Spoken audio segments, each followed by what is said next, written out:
Welcome to the second part of a little challenge we had here. So last week we did the Alabama-Clemson mashup. Someone in the comments pointed out I should have called it the Alabama-Clemson Tide, which was genius. And obviously we know how this game ended, so congratulations to Clemson, but this isn't about that this week. What I said at the end of last week's episode is I was challenging everybody to come up with some better team combinations than this one. So this one is an 87 overall, an 84 offense, and a 90 defense. And you had plenty of suggestions. I've whittled it down to 5 teams, included the most chosen ones, and then picked my favorites out of the ones that were only mentioned once. And our first contender to beat Alabama and Clemson, I've gone old school here. I thought I'd go with 2 old school juggernauts, Texas and USC. Texas USC fall short with an 84 overall, 82 offense, and 87 defense.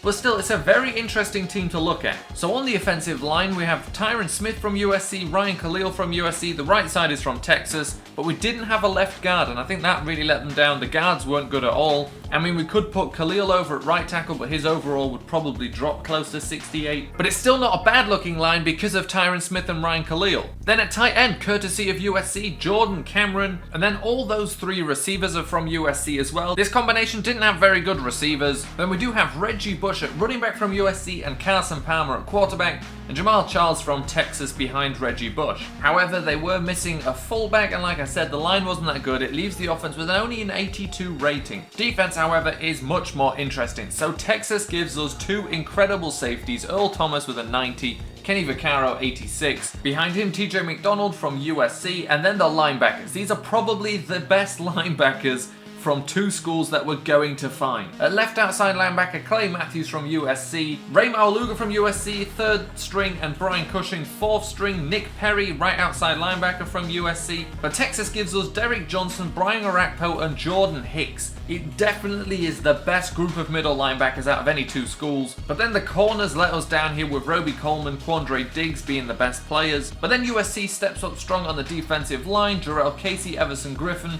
Leonard Williams, and Frosty Rucker. Now we move Leonard Williams to defensive tackle. Obviously, realistically, Jarrell Casey would be better there, but that's the way we're just doing it here. Malcolm Brown from Texas at defensive tackle.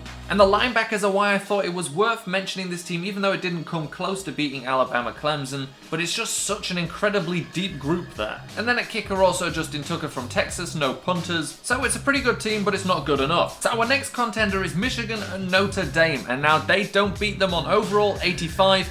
They do beat them on offense with an 88 overall compared to the 84, but then on defense they drop down to an 82, which obviously isn't really that good. But I can say this is the single best combined offense we see out of any of these teams. So we start with the offensive line, and Michigan starts strong. Jake Long there with a good campus hero card, which helps them out. Taylor Lewan, we've moved over to right tackle. So the 2 tackles provided by Michigan. Then the guard, Ronnie Stanley. We were able to use Ronnie Stanley there at guard because that's what Madden had him at originally. But we've got his actual better version there at left tackle down here, an 84 rated.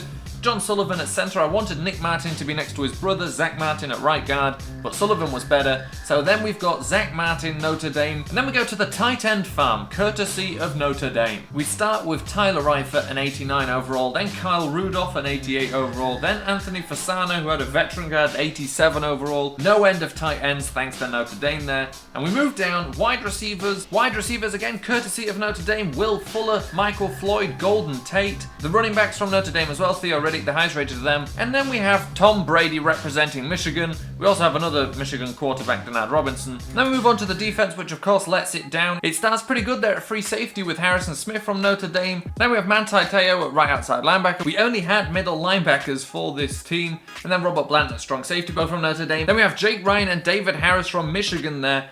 Not a bad group, but not great. Then cornerback really lets them down here. We've got Leon Hall from Michigan, Kivari Russell from Notre Dame, but that's it. But then the defensive line, Brandon Graham and Frank Clark from Michigan, Alan Branch from Michigan, making it look better again, but it just wasn't good enough. So it was a strong effort there, but the 85 overall still too short of Alabama-Clemson's. Offense was better, but the defense was 8 away from the 90 rated defense from Clemson and Alabama. Now we move on to our next one, and this one to begin with I thought was going to blow it out of the park, and it really does start strong. Florida and Florida State University. Ultimately, what lets this team down is the lack of a left tackle, the lack of guards that aren't 2 twins that play center that have to push to each side, but it's still a very strong team. 86 overall, 85 offense, and 88 defense. So this is one of only 3 teams to have a higher rated offense than Alabama Clemson, but its 88 rated defense is just too shy and leaves it at 86, one below 87. This one might get a little bit tricky remembering where everybody went. So from Florida on the offensive line, we got the Pounceys, we got Marcus Gilbert, Rodney Hudson is from Florida State, and DJ Humphries, who we've had to move from right tackle to left tackle, is from Florida as well. At tight end, we have Jordan Reed from Florida,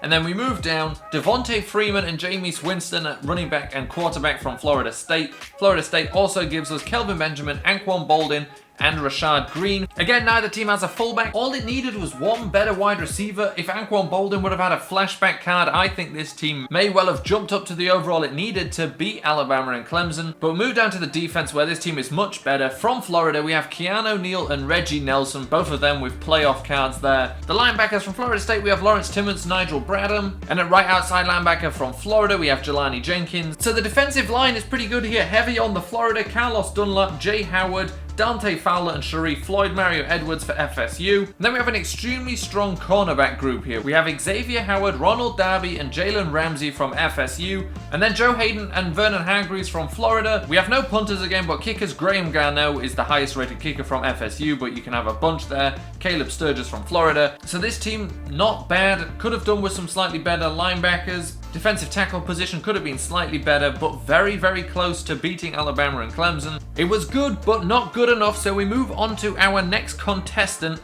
LSU and Ohio State. Now this team was strong, but let down by some key positions. Finishes with an 86 team overall, just one short of Alabama Clemson's, an 83 rated offense, just one short of Alabama Clemson's, and an 89 rated defense, just one short of Alabama Clemson's. So all extremely close there, and it's a very good team, especially on the line. Andrew Whitworth, Trey Turner, and Joe Barksdale from LSU. I just saw that Andrew Norwell was higher than Muhart, but it doesn't make a difference to the overall anyway. Andrew Norwell and Nick Mangold from Ohio State. Tight end, both teams letting themselves down there with no real good tight end. Nick Vannett, the best there from Ohio State. The wide receivers are looking pretty good with a ridiculous playoff upgrade for Jarvis Landry to a 94 overall. So at wide receiver they have Jarvis Landry, Odell Beckham Jr., Michael Thomas, Terrell Pryor. That's a group and a half there. Running back Ezekiel Elliott, Carlos Hyde.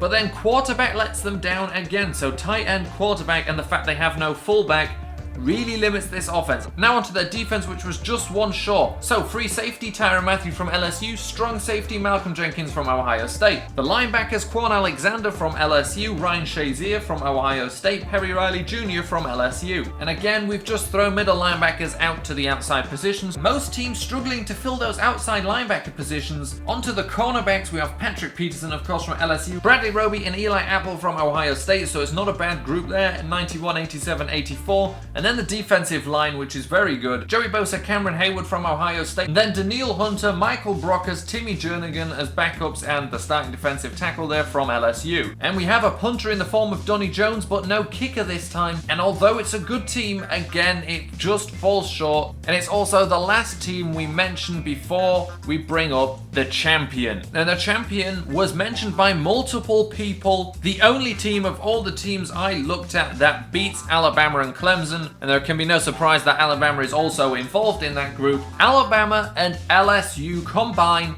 to have an 88 team overall, which wins by one, an 85 offense, which wins by one, and the exact same rated defense at 90. So what exactly do we have here? Our tackles are provided by LSU, Andrew Whitworth, Joe Barksdale. The inside, James Carpenter, Ryan Kelly, Evan Mathis, provided by Alabama. Again, not a great tight end. Michael Williams, the best we've got here, with a 66 overall. But then I think this is really helping this offense out. 94 rated Julio Jones, 94 rated Jarvis Landry, Odell Beckham Jr., Amari Cooper. The wide receivers don't get much better. Quarterback AJ McCarron, fullback Charleston Fowler. What probably helps him out a lot here is having a fullback on the team. Derrick Henry we've got as the highest rated running back. Jeremy Hill from LSU behind him, but Mark Ingram, The only one of these guys that actually has a high overall based on credit rather than having some sort of special card attached to him. And this offense beats Alabama and Clemson's. A better line because of the 2 tackle positions. And pretty much the only difference here, of course, I think those wide receivers are slightly higher rated, but DeAndre Hopkins I think was a 93 rating and Sammy Watkins a 91, so that's not really much of a difference compared to Clemson. But it's the 2 tackles, Whitworth and Barksdale, who really help out that offense and push it that 1 point to beat them. Obviously the tight end drops a lot, but they did it. They beat them. No surprise this was tied for the most mentioned combination. Onto the defense, and now I've gone Clinton Dix at free safety, and you'll see why. Tyrann Mathieu behind him at 92. Our linebackers, putting out some actual outside linebackers, Alabama. It's been a rare sighting so far. Dante Hightower, right outside linebacker. CJ Mosley, middle linebacker. Mac Barron, outside linebacker on the left side. Landon Collins at strong safety. And then the cornerbacks. Because we've got Clinton Dix, same overall as Tyrann Mathieu, it means we can afford to have Tyrann Mathieu as a cornerback, and him alongside Patrick Peterson and Kareem Jackson made this team just good enough to have a 90 rated defense. I originally put Tyrann Mathieu in the slot position because obviously that's where we would play him if this was a real team, but that actually dropped the defense's rating down to 89, so he's over there at the 2 spot. Then the defensive line, Danielle Hunter, Ashawn Robinson, Timmy Jernigan, of course Marcel Darius, Michael Brockers, Benny Logan behind them, but again only one punter, Donnie Jones. But we have our champion. Alabama and LSU, bitter rivals, joined together to create the best combined team out of the ones we tested. Who knows, there might be a secret combination somewhere, but I don't think so. This is pretty much as good as it gets. And I'm not surprised it costs 2.5 million coins to put together. Now obviously I wouldn't be doing anybody justice if I didn't think, wait a second, LSU and Ohio State was second closest to Alabama Clemson. Alabama LSU beats Alabama Clemson. What about LSU Clemson? And I did that too, and I think what lets it down, first of all, the offense is let down a lot on the line. It didn't beat them 86, 84, 87. Offense was on par, defense was 3 short, and they fall 1 short on the overall. And that does it for this one. I hope you enjoyed this kind of challenge style of video. Something that was suggested to me and I was going to do in a different style is a conference showdown. So we build the best team out of the Big 10, SEC, Big 12, and then we pit those conference teams against each other head to head and see which conference comes out on top. So look out for that one coming out. I hope you enjoyed this one. Alabama LSU forming to make the best team, and I think what it comes down to making the best team is having a strong offensive line. Lots of teams pushing out good skill players here and there, but the offensive line is what has let down a lot of teams. I guess by that theory, the best team would then be Notre Dame, Iowa.